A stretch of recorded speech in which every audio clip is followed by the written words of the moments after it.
Halo semuanya, Assalamualaikum warahmatullahi wabarakatuh. Nama saya Andini Nur Rahmawati. Nama saya Asriul Afifah. Kami berdua akan berbincang-bincang atau ngobrol-ngobrol tentang apa aja sih yang dibahas dalam sosiologi politik. Stay tune. Oke, dadah. Nah, sebelum ke pembahasan lebih jauh mengenai kajian ilmu sosiologi politik, alangkah lebih baiknya kita ulas dulu sedikit mengenai apa sih sosiologi politik. Jadi gimana sih pendapatnya? Sosiologi politik itu kan yang kita ketahui kan sosiologi itu sama politik beda ya kalau di sekolah. Sosiologi di rumpun IPS biasanya ada. Kalau politik belum dimasukin ke dalam pendidikan kewarganegaraan. Nah, untuk kita nih yang mahasiswa PKN, ternyata ada mata kuliah sosiologi politik. Apa sih sosiologi politik? Nah, oke. Di sini Acil sedikit jelasin ya, Boleh, apa boleh. sih itu sosiologi politik gitu kan. Karena tadi yang udah Dini jelasin gitu, kalau sosiologi sama politik itu beda gitu kan, beda. Kajian ilmunya tuh beda. Tapi kenapa di sini disatukan? Karena sosiologi politik itu kan merupakan disiplin ilmu.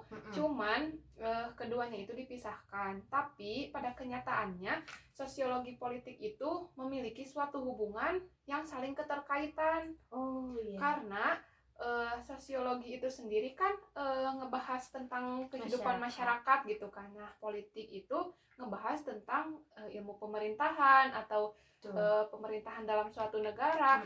Jadi pasti itulah itu ada hubungannya sama masyarakat. Nah, jadi sosiologi politik itu digabungkan gitu karena adanya suatu hubungan yang tidak bisa terlepas gitu. Nah, salah satu contohnya misalkan di berbagai fenomena politik gitu kan. Nah, si sosiologi itu tentunya gak bisa dipisahkan karena fenomena politik itu sendiri terjadi dari si masyarakatnya itu sendiri gitu. Jadi politik tidak dapat dipisahkan. Nah, sebaliknya juga jika dilihat dari fenomena permasalahan yang ada di masyarakat, pasti itu juga selalu berkaitan dengan politik karena pada kenyataannya suatu permasalahan di masyarakat itu ujung-ujungnya gitu pasti ada suatu kepentingan gitu. Betul. Nah, jadi politik disitulah sangat berpengaruh. Jadi sosiologi politik itu menjadi dua gabungan disiplin ilmu. Nah, seperti itu. Mungkin lebih simpelnya sosiologi politik itu hubungan antara masyarakat dengan pemerintahan. Jadi di dalamnya tuh karena emang masyarakat juga gak mungkin tidak berpolitik karena seperti itu jawaban. Nah, Ciu, kan tadi sosiologi politik ngebahas mengenai hubungan antara masyarakat dengan pemerintahan, yang dimana ketika suatu masyarakat dengan pemerintahan itu bersatu akan menciptakan sebuah negara yang maju. Kira-kira tuh ada faktor lain nggak yang menyebabkan timbulnya suatu negara? Gini nih, sesuai sama pemahaman Acil sendiri gitu ya. Kan kalau dalam sosiologi politik itu menjelaskan tentang masyarakat dan pemerintahan. Betul. Nah, otomatis ketika sudah ada masyarakat dan adanya pemerintahan, pasti ada suatu lingkup atau suatu aspek yang harus mewadahi itu. Nah, itu disebut sebagai negara. Nah, di mana negara itu merupakan organisasi tertinggi yang ada dalam suatu bangsa gitu. Nah, kan yang dua tadi itu sudah mewakili ya di terciptanya suatu negara. Nah, faktor lain yang mungkin mendukung dalam terwujudnya suatu negara itu selain daripada harus adanya masyarakat dan adanya pemerintahan, tentunya harus ada wilayah. Nah, dimana negara itu akan berdiri kalau misalkan gak ada wilayah gitu kan. Jadi pasti faktor pendukungnya itu harus ada wilayah. Nah, dimana kalau misalkan kita melihat sejarah gitu ya, kan dulu Indonesia itu belum merdeka dan masih terjadinya pemisahan-pemisahan antara pulau-pulau. Nah, tapi ketika pulau-pulau itu menjadi satu gitu, bersatu semuanya. Nah, disitulah terbentuk wilayah sehingga negara itu dapat terwujud. Nah, untuk yang selanjutnya mungkin harus adanya pengakuan dari negara lain. Karena apa? Karena suatu negara itu tidak akan bisa disebut sebagai negara apabila tidak adanya pengakuan dari negara lain gitu. Nah, kalau misalkan sudah adanya pengakuan dari negara lain, otomatis negara kita itu sudah pasti akan merdeka gitu. Iya sih. Soalnya kan dari pengakuan dari negara lain juga bisa memunculkan hubungan internasional. Jadi bisa bergabung atau berinteraksi gitu dengan negara-negara lain, menjalin hubungan-hubungan politik, hubungan-hubungan yang memang dibutuhkan gitu dalam suatu negara. Jadi kesimpulannya untuk faktor-faktor pembentuk negara itu ada 4. Yang pertama tadi kan kita ngebahas tentang masyarakat dan pemerintah. Terus yang ketiga yaitu pengakuan dari negara lain. Nah, yang keempat wilayah. Jadi keempat ini tuh nggak boleh salah satunya tidak terpenuhi karena nggak akan ada munculnya suatu negara. Oke. Kalau 4 aspek itu nggak ada gitu, nggak terpenuhi. Oke. Nah, setelah terbentuknya suatu negara, pasti harus memiliki seorang pemimpin, yang dimana pemimpin itu tidak dapat dipisahkan dari yang namanya kekuasaan. Karena untuk mengatur sebuah negara, sebuah negara untuk warga negaranya patuh terhadap aturan yang dibuat pemimpin itu harus memiliki kekuasaan yang penuh gitu.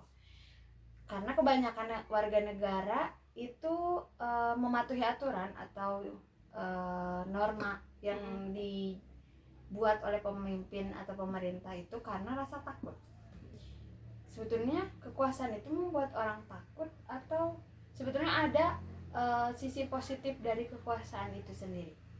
Oke, nah berbicara masalah kekuasaan gitu ya, pastikan seorang pemimpin itu ketika sudah diberi suatu jabatan atau kedudukan gitu, pasti timbul kekuasaan. Betul. Nah, di mana kekuasaan ini harusnya dapat jalankan atau misalkan dapat digunakan oleh pemimpin itu dengan sebaik-baiknya gitu. Karena pada hakikatnya kekuasaan sendiri itu adalah proses atau cara untuk mempengaruhi orang lain. Nah, dalam arti orang lain di sini itu adalah orang yang dia pimpin, yaitu warga negara. Nah, ketika tadi yang dikatakan gitu, misalkan orang itu patuh terhadap aturan itu karena rasa takut mereka. Sebenarnya itu tergantung bagaimana cara pemimpin itu melaksanakan atau menjalankan kekuasaannya itu sendiri.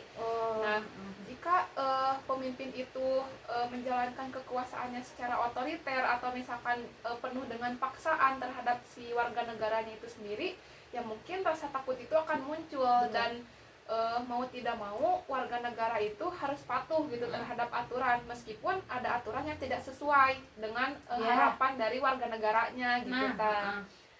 Tapi selain dari pada rasa takut gitu ya, tadi kan Dini nanya gitu, ada gak sih sisi lain dari kekuasaan itu agar bisa diterima dengan positif gitu kan.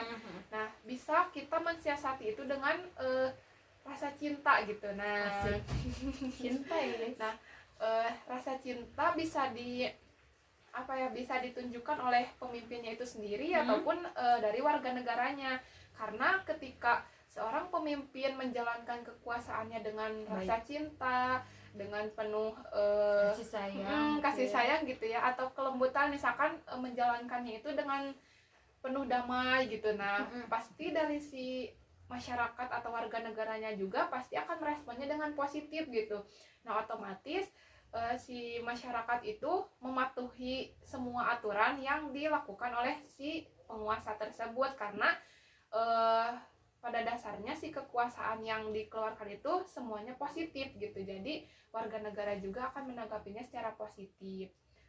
Dengan gitu. Senang hati berarti.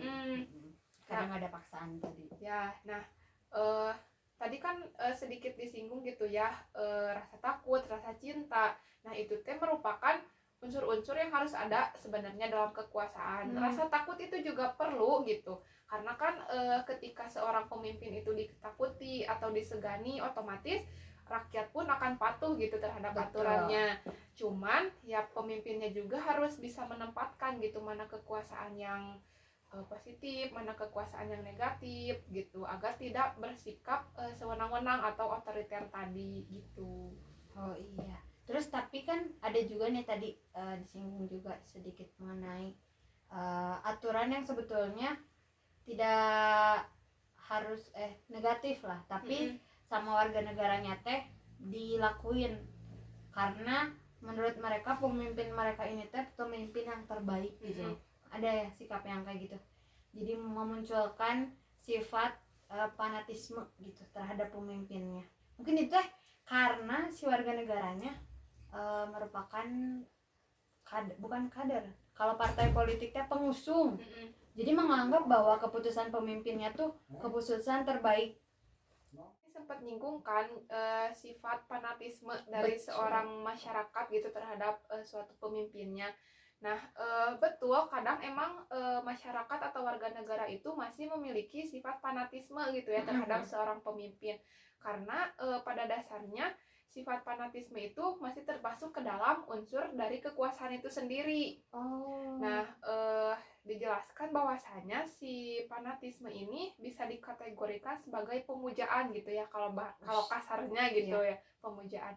Nah, di mana pemujaan ini seorang penguasa itu merasa kalau dirinya itu dipuja gitu oleh orang lain. Begitupun sebaliknya, masyarakat atau warga negara itu memuja terhadap seorang pemimpinnya gitu. Nah, jadi apapun aturan atau segala tindakan yang dilakukan oleh penguasa itu dibenarkan gitu oleh mereka, dan ya setidaknya dianggap benar gitu oleh mereka, karena ya ada sifat itu gitu, ada sifat fanatisme terhadap si pemimpinnya gitu. Selain tadi kan ada 3 berarti rasa takut, cinta kasih sayang, sama fanatisme. Ada lagi nggak? Mungkin kalau yang lebih ke arah positifnya lagi gitu, dimana si unsur kekuasaan itu mencakup tentang kepercayaan. Nah, dimana kepercayaan ini bisa dilakukan oleh dua arah sama, misalkan dari seorang pemimpin. Jadi pemimpinnya memberikan kepercayaan sepenuhnya gitu terhadap masyarakat, dan sebaliknya masyarakat pun menaruh kepercayaan sepenuhnya terhadap seorang pemimpinnya gitu. Jadi ketika suatu kepercayaan itu udah terjalin gitu, nah jadi si aturan atau si penguasa dalam menjalankan aturannya itu dapat berjalan dengan lancar karena udah terjalin gitu hubungan kepercayaan antara keduanya gitu. Nah, itu mah berarti interaksinya udah dua arah ya, udah hubungannya udah baik gitu. Oke. Jadi dari keempat unsur tersebut yang paling baik berarti unsur kepercayaan ya. Bisa juga yang tadi yang rasa cinta gitu, karena kan lebih ke apa ya, damai gitu bawaannya tuh. Jadi pemimpinnya lebih mengayomi. Jadi reaksi dari masyarakatnya juga ke pemimpin tersebut ya sama gitu, damai. Terus kalau dikaitkan dengan yang tadi kepercayaan ya bisa jadi percaya juga gitu, karena si pemimpinnya udah bersikap baik gitu terhadap masyarakatnya. Atau kalau gitu mah 4 unsurnya juga diperluin berarti ya. Diperluin. Cuman jangan salah satunya teh lebih dari yang lain gitu. Karena kalau berlebihan mah nggak baik. Oke. Nah, jadi perbedaan antara kekuasaan sama wewenang apa? Nah, kalau untuk kekuasaan sendiri kan tadi udah dijelasin ya. Jadi kekuasaan itu proses atau cara seseorang untuk mempengaruhi orang lain. Ya, itu kekuasaan. Dan kekuasaan itu biasanya dimiliki oleh seorang pemimpin yang emang udah mempunyai kedudukan gitu. Betul. Dan jabatan. Nah, sedangkan wewenang itu sendiri adalah suatu aturan yang dikeluarkan oleh seorang pemimpin yang emang udah punya kekuasaan gitu. Nah, atau bisa juga wewenang itu dikeluarkan oleh seseorang atau sekelompok orang yang emang udah punya dukungan gitu, udah diakui oleh masyarakat. Nah, jadi wewenang itu bisa dikeluarkan gitu. Nah, wewenang itu gak cuman hanya aturan atau misalkan kebijakan, tetapi bisa juga hal-hal lain yang emang apa ya, itu menunjukkan suatu kewenangan dari si orang tersebut gitu. Oke, terima kasih Acil atas jawabannya. Bye-bye. Nah, untuk kesimpulannya pada obrolan kita pada video kali ini, yang pertama, sosiologi politik merupakan kajian mengenai hubungan antara masyarakat dengan pemerintahan, yang dimana ketika adanya hubungan tersebut akan membuat sebuah negara. Nah, sebuah negara itu tidak hanya dua aspek tersebut, tapi harus memiliki dua aspek lain, yang yaitu wilayah dan juga pengakuan dari negara lain. Nah, kita juga ngebahas tadi mengenai kekuasaan dan wewenang. Nah, kekuasaan itu sendiri merupakan upaya untuk mempengaruhi orang lain. Nah, untuk mempengaruhi orang lain tersebut, kita dapat melakukan 4 cara. Yang pertama yaitu memberikan rasa takut, yang kedua cinta kasih sayang, yang ketiga kepercayaan, dan yang terakhir adalah fanatisme atau pemujaan. Nah, yang terakhir kita ngebahas mengenai wewenang. Apa sih wewenang gitu kan? Wewenang merupakan aturan yang dikeluarkan oleh seseorang atau sekelompok orang yang dimana mereka memiliki kekuasaan atau memiliki pengakuan dari masyarakat lain, orang lain. Seperti itu. Terima kasih sudah menonton. Ya, tambahan sedikit lagi. Boleh. Jadi pada intinya bahasan kita kali ini yaitu mencakup tentang ruang lingkup sosiologi politik. Seperti itu. Oke. Bye-bye semuanya. Dadah.